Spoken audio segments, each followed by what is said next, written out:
The rusted padlock snapped under the force of Jack Thornfield's weathered hands as desperate. Whimpers echoed from within the abandoned grain shed. He'd been tracking stolen cattle across the Whitmore Valley when the faint sounds had stopped him. Cold, his heart hammering against his ribs like a caged bird. "Sweet Jesus," he breathed, yanking the splintered door wide to reveal a young woman bound and gagged in the corner. Her emerald dress torn and muddied, golden hair matted with tears and dirt, her eyes wide and terrified as a cornered Domet. His and something profound shifted in Jack's chest, as if the very foundation of his world had cracked open. "Easy now, miss. You're safe." His voice, usually gruff from years of calling cattle and barking orders at farmhands, turned gentle as morning rain. With careful hands that had delivered calves and mended broken wings, he untied the cruel ropes that had bitten into her delicate wrists. She collapsed against him the moment her bonds fell away, her body trembling like autumn leaves in a storm. They said they'd come back," she whispered against his chest, her voice hoarse and broken. "Said I was worth more than gold to them?" Jack's jaw tightened, murderous rage coursing through his veins like liquid fire. Whoever had done this would answer to him, but first this angel needed sanctuary. "What's your name, darlin'? Clara? Clara Rosewood?" The name fell from her, lips like a prayer, and Jack felt it settle deep in his bones, branding itself there forever. "Well, Miss Clara Rosewood, I'm Jack Thornfield. I give you my solemn word, no harm will come to you while there's breath in my body." He swept her up in his arms, feeling how light she was, how fragile. And something fierce and protective roared to life in his chest. As he carried her toward his horse, Clara's head found the hollow of his shoulder, fitting there as if God himself had designed her for that very purpose. The scent of her hair, lavender and sunshine, despite her ordeal, filled his senses, and Jack knew with startling clarity that his life had just divided into two parts, before Clara and after. "Those men," she murmured against his neck, her breath warm and soft, "they were taking me to Silas Graumont. Said he'd paid good money for a bride, willing or not." Jack's blood turned to ice. Silas Graumont, the wealthiest, most ruthless man in 3 counties, who collected beautiful things like a dragon hoards gold. The bastard thought he could buy Clara like cattle at market. "Not while I draw breath," Jack growled, settling Clara gently onto his horse before swinging up behind her. His arms encircled her protectively, and she leaned back against his solid chest with a sigh that sounded like coming home. As they rode toward his farmhouse, Clara twisted in his arms to study his face, strong jaw darkened with stubble. Storm-gray eyes that held depths of kindness she'd never seen in a man, a mouth that promised both tenderness and passion. Heart, which had been frozen with terror mere minutes ago, began to thaw under the warmth of his gaze. "Why?" she asked softly. "Why risk yourself for a stranger?" Jack's calloused hand cupped her face with infinite gentleness. "Because, Clara Rosewood, the moment I heard your voice, you stopped being a stranger. You became mine to protect." Clara's fever broke on the 3rd day, her emerald eyes finally focusing clearly on the man who had become her devoted guardian angel. Jack had barely left her bedside, spooning broth between her lips, bathing her burning forehead with cool cloths, and whispering gentle reassurances whenever nightmares made her cry out in her sleep. "You should have left me," she whispered, her voice still weak but gaining strength. "Silas Graumont will come for me, and when he does, let him come." Doc's voice held the quiet menace of a man who'd faced down wolves and wild storms without flinching. He sat on the edge of her bed, his large hand covering her small one, calluses rough against her silk-soft skin. "This is my land, Clara, my home, and you." His storm-gray eyes searched her face with an intensity that made her breath catch. "You belong here now." The words hung between them, heavy with meaning neither dared fully acknowledge. Clara had been running from an arranged marriage to a cruel man when Graumont's men had captured her on the road to her sister's home in California, but now, looking into Jack's honest face, she wondered if perhaps God had led her straight into the arms of the man she was meant to find. "Tell me about your life," she said softly, needing to know everything about this gentle giant who had risked his safety for her, about this place. Jack's weathered face softened as he gazed out the window at the rolling hills dotted with cattle and the golden wheat fields that stretched toward the horizon. My PA built this farm with his own hands, left it to me when a fever took him, and my ma, 5 winters back. I've got 300 head of cattle, the finest horses in the valley, and enough land to feed a family for generations." The word family made Clara's heart skip like a stone across water. It sounds wonderful, peaceful. It is, or it was before. He trailed off, his thumb tracing gentle circles across her knuckles. Before I realized how empty it all felt. Like I was just going through the motions, waiting for something I couldn't name. Their eyes met and held, the air between them crackling with unspoken longing. Clara felt her cheeks warm under his gaze, but she didn't look away. She'd never felt so seen, so treasured, as she did when Jack looked at her like she was the answer to every prayer he'd never dared speak. Sharp knock at the door shattered the intimate moment like glass. Jack's entire body went rigid, his hand moving instinctively to the rifle mounted above the fireplace. "Stay here," he commanded, but Clara was already struggling to sit up, terror flooding her features. "It's him, isn't it? Graymont found me." Through the window, they could see 3 men on horseback. Graymont himself, resplendent in his expensive suit and silk hat, flanked by his hired guns. The man's pale eyes glittered with cold fury as he dismounted, and Clara shrank back against the pillows. "Miss Rosewood." Graymont's cultured voice carried through the walls like a snake's hiss. "I know you're in there, my dear. Come out peacefully, and we'll forget this unfortunate delay to our wedding plans." Jack checked his rifle with practiced efficiency, his face hard as granite. "Clara, listen to me. There's a root cellar behind the kitchen pantry. Hide there until this is over." "No," her hand fisted in his shirt, panic making her voice sharp. "I won't let you face them alone. There are 3 of them, Jack, and they're killers." "And I'm a man fighting for the woman I love," Jack said simply, the words falling between them like a thunderclap. He cupped her face in his hands, his thumbs brushing away the tears she didn't realize had started falling. "Yes, Clara, I love you. I've loved you since the moment I found you, and I'll be damned if I let that bastard take you from me."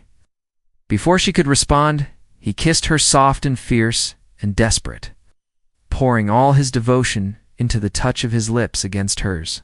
Clara melted into him, her hands tangling in his dark hair, tasting hope and promise and forever on his tongue. When they broke apart, both breathing hard, Jack rested his forehead against hers. "Hide, darlin', please. Let me protect what's mine."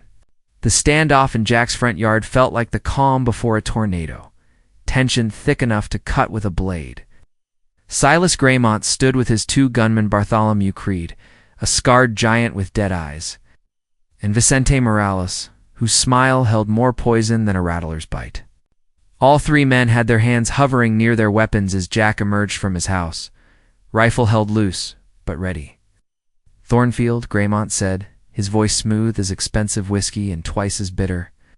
"You've interfered with private business? Miss Rosewood is my betrothed, legally purchased from her father's debts. Return her to me, and I'll consider this unfortunate incident forgotten." "Funny thing about that," Jack drawled, his storm-gray eyes never leaving Graymont's pale ones. "Clara tells a different story. Says she never agreed to marry you, which makes your legal purchase nothing more than kidnapping and human trafficking." Graymont's cultured mask slipped, revealing the predator beneath. "The girl's consent is irrelevant. I own her debt. I own her. She'll learn to appreciate her position as my wife. In time, like hell." Jack's voice dropped to a dangerous whisper that made Morales shift nervously. "Clara Rosewood is under my protection now. She's free to choose her own path, and she's chosen to stay here." From her hiding place behind the kitchen window. Clara pressed her hand to her heart, feeling it swell with emotions she'd never experienced. No man had ever stood up for her, ever treated her as more than a pretty ornament to be bartered and sold. Jack was risking everything for her freedom, her right to choose her own destiny. "You're making a grave mistake, farmer," Graymont hissed. "I have connections throughout this territory. You're mine? I can destroy you with a word. Take your land, your cattle, everything you've built." Jack's laugh was low and dangerous.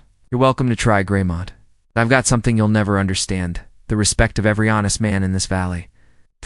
They know what kind of snake you are, hiding behind your money and hired guns." Creed's hand inched toward his pistol. "Boss, Say the word and I'll put this fool down. Not yet, Bartholomew. Greymont's pale eyes glittered with malicious cunning. Mr. Thornfield seems to have developed an attachment to my property. Perhaps we can reach an arrangement. He smiled like a shark scenting blood. I'll buy her from you. Name your price. The insult hit Jack like a physical blow, and Clara watched his jaw tighten dangerously. Clara's not for sale. She's not property. She's the woman I'm going to marry. The words rang out across the farmyard like a church bell, and Clara felt her world tilt on its axis. Marriage. To Jack. The dream she hadn't dared acknowledge even to herself suddenly blazed to life in her chest like a sunrise. How touching, Greymont sneered. The farmer thinks he can play gentleman. But you see, Thornfield, I always get what I want. Always. If you won't sell her, I'll simply take her. His hand moved to his gun, but Clara had heard enough. She burst. From the house like an avenging angel, her golden hair streaming behind her, emerald dress billowing in the wind. Stop, she cried, positioning herself between Jack and Greymont's men. Just ... Stop, Clara. Get back inside, Jack commanded. But she shook her head, her chin lifting with magnificent defiance. No more hiding, Jack. No more running. She turned to face Greymont, and her voice rang with steel. You want an answer? Here it is. I will never be your wife. Never. You can threaten, you can kill us both, but I will go to my grave before I let you touch me again. Greymont's face twisted with ugly rage. You ungrateful little, the lady's given you her answer? Jack interrupted, stepping up beside Clara, his presence solid and reassuring. Now get off my land before I forget my manners and put a bullet through all three of you. Morales laughed. A sound like breaking glass. 3 against 1, farmer. I like those odds. But Jack's smile was wolfish and confident. 3 against 1? You boys might want to look around. For the first time, Greymont's men noticed the glint of rifle barrels from the barn. The hayloft, behind the water trough. Neighbors, friends, men who'd known Jack since childhood, all armed, all ready to defend one of their own. Well, I'll be damned, muttered Creed. Suddenly looking less sure of himself, old Pete Morrison stepped out from behind the barn, his ancient hunting rifle, trained on Greymont's chest. Boys, he called in his gravelly voice, we got us a varmint problem. Anyone know the best way to deal with rabid skunks? A chorus of rifle bolts being worked echoed across the yard like deadly music. The sound of defeat was, alas, Greymont's expensive. Boots retreating across Jack's dusty farmyard, his hired guns flanking him like whipped dogs. But Clara knew this wasn't over. Men like Greymont never accepted defeat gracefully. He'd be back with more men, more guns, more venom. This isn't finished, Thornfield, Greymont called over his shoulder as he mounted his horse. You've made an enemy today who has a very long memory. Jack's arm tightened around Clara's waist, pulling her closer to his side. Looking forward to it, he replied evenly. But Clara felt the tension thrumming through his powerful body like a taut bowstring. They watched until the 3 riders disappeared over the ridge. Then the hidden neighbors emerged from their positions. Old Pete Morrison, the Kellerman brothers, young Danny Whitmore, and half a dozen others who'd dropped everything to answer Jack's call for help. Much obliged, boys, Jack said, shaking each man's hand in turn. Don't know how to repay this kindness. Hell, Jack, laughed Tom Kellerman. After all the times you've helped us delivering our babies, doctoring our livestock, sharing your harvest when the locusts took ours, this was the least we could do. Clara watched in amazement as each man tipped his hat to her respectfully, welcoming her to their community with genuine warmth. She'd never experienced such acceptance, such immediate protection from people who barely knew her. In Boston, neighbors were strangers who looked the other way when trouble came calling, as the last of the men rode away. Jack and Clara found themselves alone again, the gravity of what had just transpired settling between them like morning mist. They stood on his porch, her hands still clasped in his, both afraid to break the spell that had been woven during their confrontation with Greymont. Did you mean it? Clara asked softly, her emerald eyes searching his face. About marrying? Me. Jack's weathered hands cupped her face with infinite tenderness. Every word, darlin'. I know it's madness. We've known each other less than a week, but I've never been more certain of anything in my life." His thumb traced the delicate line of her cheekbone. "I love you, Clara Rosewood. Love your courage, your spirit, the way you fit perfectly in my arms like you were made for me." Tears sparkled on her lashes like diamonds. "I love you too, Jack Thornfield. I think I fell for you the moment you untied those ropes and promised to keep me safe." She laughed, the sound bright as spring rain. "My father always said I was too impractical, too romantic. He'd be horrified to know I'm about to marry a man I've known for 6 days, and yet I've never felt more right about anything in my entire life." She rose on her tiptoes to kiss him, soft and sweet and full of promise. "Yes, Jack. Yes, I'll marry you." He spun her around in his strong arms, her laughter ringing across the farmyard like church bells announcing a celebration. When he set her down, both were breathless and grinning like fools drunk on love and possibility. "We'll need to do this quickly," Jack said, suddenly serious. "Graymont won't give up easily, and once you're my wife, he'll have no legal claim on you whatsoever." Clara nodded, understanding the urgency, even as her heart soared with joy.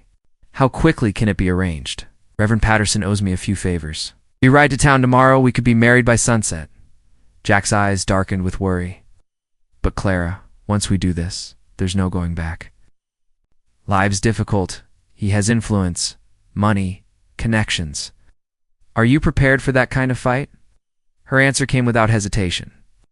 "I've been fighting men like Graymont my entire life, Jack. The difference is, now I won't be fighting alone." She took his hands in hers, marveling at their strength, their gentleness. "Besides, I'd rather face 100 enemies with you than spend a single day safe without you." That night, Clara lay in the guest room, while Jack took the couch.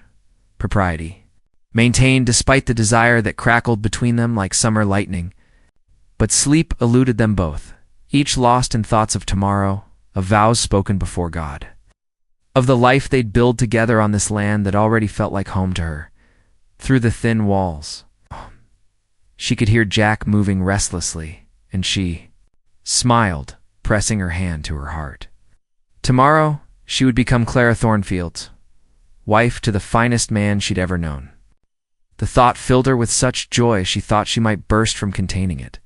In the main room, Jack stared at the ceiling and planned their future, expanding the house for the children they'd have, teaching Clara to ride his favorite mare, showing her every inch of the land that would be hers as much as his.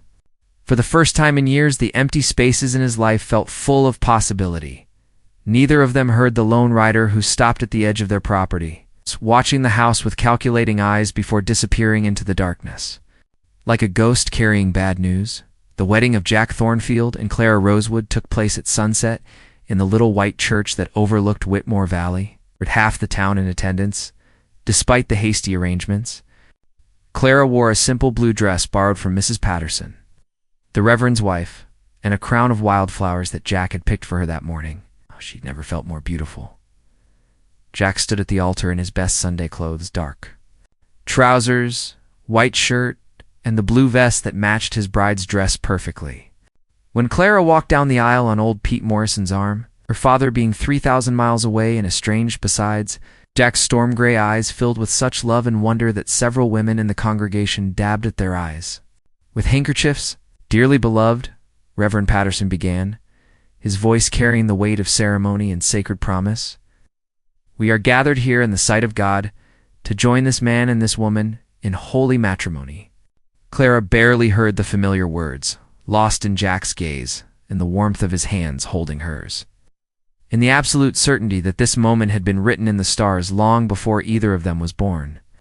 When it came time for vows, Jack's voice was steady and strong, carrying clearly through the small church. "Clara, I promise to love you, protect you, and cherish you all the days of my life. I'll work this land to provide for our family. I'll keep you warm through cold winters and cool through hot summers. And I'll never let a day pass without showing you how grateful I am that God brought you into my world." Her own vows came from the deepest part of her heart. "Jack, I promise to love you with everything I am, to stand by your side through whatever trials come, to help you build a life full of joy and laughter on this beautiful land you've shared with me. You've rescued me from darkness and carried me into the light, and I'll spend every day earning that gift. By the power vested in me by God in the territory of Montana, Reverend Patterson declared with a broad smile, I now pronounce you husband and wife. Jack, you may kiss your bride. Their kiss was gentle, reverent, witnessed by friends who cheered and applauded as the new Mr. and Mrs. Thornfield sealed their union. But beneath the sweet tenderness, Clara felt the promise of passion to come, of nights in Jack's arms, of love that would only deepen with time. The celebration moved to the church hall, where the women had prepared a feast, and the men had contributed their finest whiskey. Clara found herself passed from one warm embrace to another, welcomed into the community as if she'd been born to it. These people had never seen her before last week, yet they'd already claimed her as one of their own. You did good, Jack, old Pete said, clapping the groom on the shoulder. That little lady's got spine saw it when she faced down Graymont. She'll make you fine sons and keep you in line at the same time. Jack's laugh rumbled through his chest as he watched Clara dancing with young Danny Whitmore, her golden hair catching the lamplight like spun silk. That she will, Pete. That she will. As the evening wore on, Jack and Clara found themselves alone on the church steps, sharing a moment of quiet intimacy while their guests continued celebrating inside. The valley spread before them, bathed in silver moonlight, peaceful and perfect. No regrets? Jack asked softly, his arm around his wife's shoulders. Only one, Clara replied, and his heart stuttered until she smiled. I regret we didn't meet sooner. Think of all the time we lost before finding each other. He kissed the top of her head, breathing in the scent of wildflowers in her hair. Then we'll just have to make up for lost time, Mrs. Thornfield. The name sent shivers of delight through her. Mrs. Thornfield. Clara Thornfield. She was no longer Clara Rosewood, the unwanted daughter sold to pay her father's debts. She was Jack's wife, his partner, his equal in all things. A distant sound made Jack's head turn sharply, horses approaching fast, too fast for casual travel.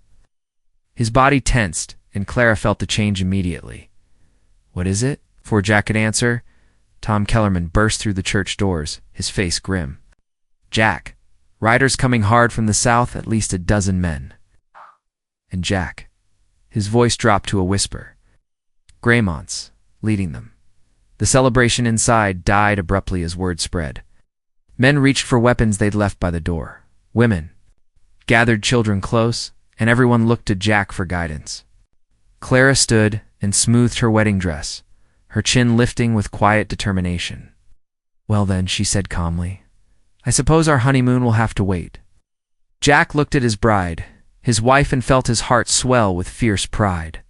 Whatever came next, they'd face it together. The siege began at midnight on Clara and Jack's wedding night. With Silas Graymont's hired army surrounding the church like wolves circling wounded prey. From the bell tower, Jack counted at least 15 men, all armed with rifles and enough ammunition to level half the town. This wasn't a simple retrieval mission, this was war. Thornfield. Graymont's voice carried across the churchyard, amplified by the cold night air. You've had your fun, but playtime is over. Send out my bride, and I'll let the rest of these good people live to see morning. Clara stood beside her husband at the window, her borrowed wedding dress exchanged for practical traveling clothes, a rifle in her hands that she'd learned to use during her flight from Boston. Your bride, she called back, her voice ringing, with contempt, is already married to a real man who doesn't need to buy his women like cattle. A shot rang out, splintering the window frame inches from Clara's head. Jack yanked her away from the opening, his face murderous. That's the only warning you get, Graymont shouted. The next shot won't miss. Inside the church, 24 townspeople had taken defensive positions, men, women, and even a few teenagers old enough to handle weapons. These weren't soldiers, but they were fighters, people who'd carved lives from wilderness and wouldn't give them up easily. We can't hold this position forever, muttered Tom Kellerman, checking his rifle. They've got us outnumbered and outgunned. Maybe, Jack said grimly, but they don't know this country like we do. There's a reason our grandparents chose this valley to settle. It's got natural defenses, if you know how to use them. Old Pete Morrison spat tobacco juice into a brass spittoon. "What you thinking, boy?" Jack's plan was audacious and dangerous, requiring split-second timing and nerves of steel. Half the men would create a diversion at the front of the church, drawing Greymont's forces into the open. Meanwhile, Jack would lead Clara and the rest through the old mine tunnel that connected the church basement to the abandoned silver claim a quarter-mile up the mountainside. From there, Jack explained in hushed tones, we can pick them off from high ground, force them to retreat or surrender. "And if they don't retreat?" asked Mrs. Patterson, her knitting needles clicking nervously. Jack's smile was cold as winter wind. "Then we make sure they never threaten anyone in this valley again." The escape through the tunnel was harrowing and narrow, dark passage barely wide enough for one person, with cave-ins threatening at every step. Clara followed directly behind. Jack, her hand on his shoulder, trusting him to guide them through the suffocating blackness. Behind them came the others, parents carrying children. Elderly folks helped along by younger neighbors. All united in their determination to protect their home, they emerged from the tunnel into starlight and mountain air. The church below them, now surrounded by Greymont's men, who had no idea their prey had escaped. Jack positioned his people strategically along the ridge, creating a deadly crossfire that would devastate anyone caught in the valley floor. "Light 'em up, boys," Jack called softly.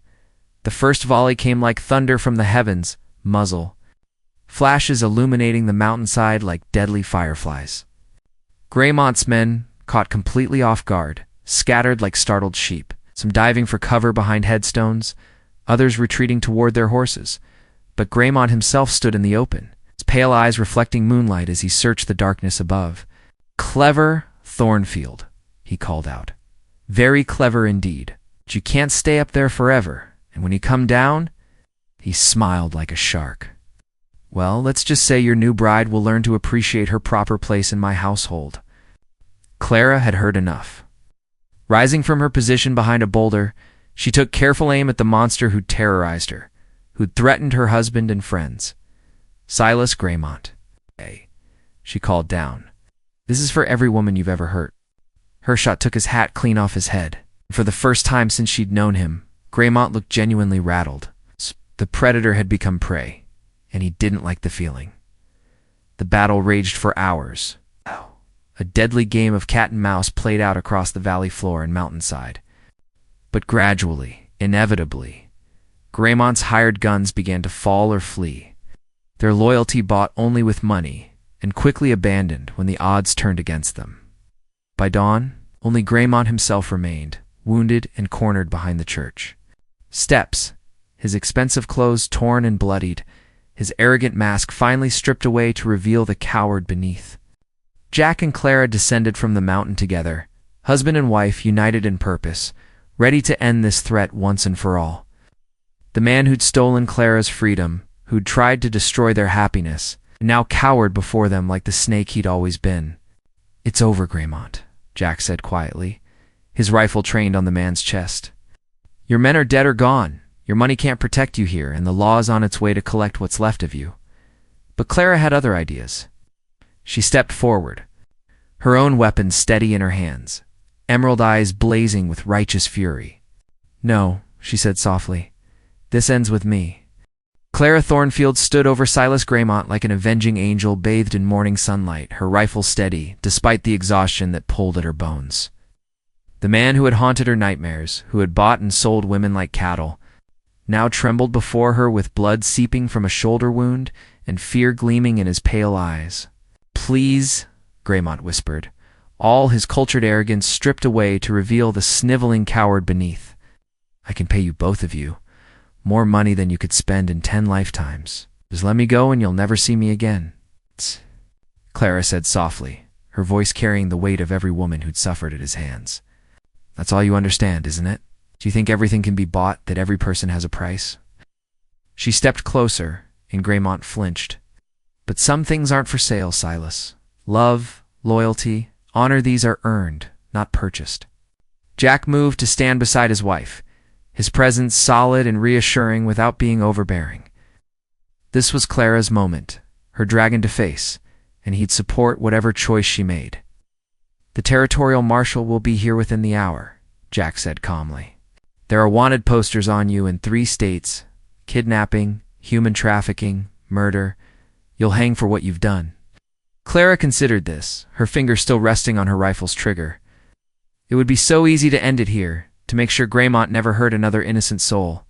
But as she looked into her husband's storm-gray eyes, she saw a better path, one that honored the woman she'd chosen to become, rather than the victim she'd once been. "No," she said finally, lowering her weapon. "You'll face justice, Graymont, but it'll be the law's justice, not mine." The sound of approaching horses echoed across the valley. Marshal Dakota Reeves and his deputies, drawn by reports of the siege. As the lawmen took custody of Graymont and began cataloging the evidence of his crimes, Clara felt a weight lift from her shoulders that she hadn't realized she'd been carrying. "You did the right thing," Jack murmured against her ear as they watched Graymont being loaded into a prison wagon. "Took more courage than pulling that trigger would have." "I had a good teacher," Clara replied, leaning back against her husband's broad chest. "You showed me that strength isn't about revenge. It's about choosing who you want to be, even when choosing is hard." The cleanup took most of the day. 3 of Graymont's men lay dead, killed in the firefight, while 5 others nursed wounds in the town jail awaiting transport to territorial prison. The church had suffered some damage, broken windows, bullet holes in the walls, but nothing that couldn't be repaired with time and willing hands. By evening, Jack and Clara finally found themselves alone in their farmhouse, truly married and finally safe to begin their life together. Clara had changed back into her blue wedding dress, and Jack wore his good vest despite the day's battles. They'd been cheated of their wedding night by violence and fear, but now they had all the time in the world. "So, Mrs. Thornfield," Jack said, pulling his wife into his arms in the parlor they'd barely had time to enjoy, "what would you like to do with our first night as a properly married couple?" Clara's smile was radiant as dawn breaking over the mountains. "Dance with me," she said softly. "We never got to finish our wedding dance." Jack hummed a waltz, his deep voice filling the small room with melody as they swayed together. Finally alone, finally safe, finally free to love each other without fear or interference. Clara felt herself melting into his embrace, marveling at how perfectly she fit against him, how right this felt despite everything they'd endured to reach this moment. "I love you, Jack Thornfield," she whispered against his neck. "Not because you saved me, but because you saw who I really was underneath all the fear and desperation. You gave me the chance to save myself." His arms tightened around her, and when he spoke, his voice was rough with emotion. "And I love you, Clara Thornfield, because you're the strongest, bravest, most beautiful woman I've ever known. You didn't just marry me, you chose to build a life with me, to fight for our happiness, to become part of this place and these people." Their kiss was soft at first, tender with the reverence of new spouses. But it quickly deepened into something more passionate, more desperate, months of longing and desire finally given free rein. When they finally broke apart, both were breathing hard, eyes dark with want and love and promise. "Take me upstairs, husband," Clara whispered, her cheeks flushed pink, but her gaze steady and sure. "Make me truly yours." The next morning they woke tangled together in Jack's their bed, sunlight streaming through windows that looked out over the valley they'd fought to protect. Clara traced lazy patterns on Jack's chest while he played with her golden hair, both content to simply exist in the aftermath of their love. "Any regrets?" Jack asked, echoing the question from their wedding night. Clara lifted her head to meet his gaze, her emerald eyes sparkling with joy and mischief. "Only that we have to get out of this bed eventually. I could stay here forever, just you and me, and all the time in the world." "Well," Jack said with a grin, rolling her beneath him for another kiss, "we do have the rest of our lives to practice." Outside their bedroom window, the Whitmore Valley stretched toward distant mountains, fertile land ready for whatever seeds they chose to plant. In 9 months, their first child, a daughter with Jack's gray eyes and Clara's golden hair, would be born in the same bed where she was conceived. More children would follow, and the empty farmhouse will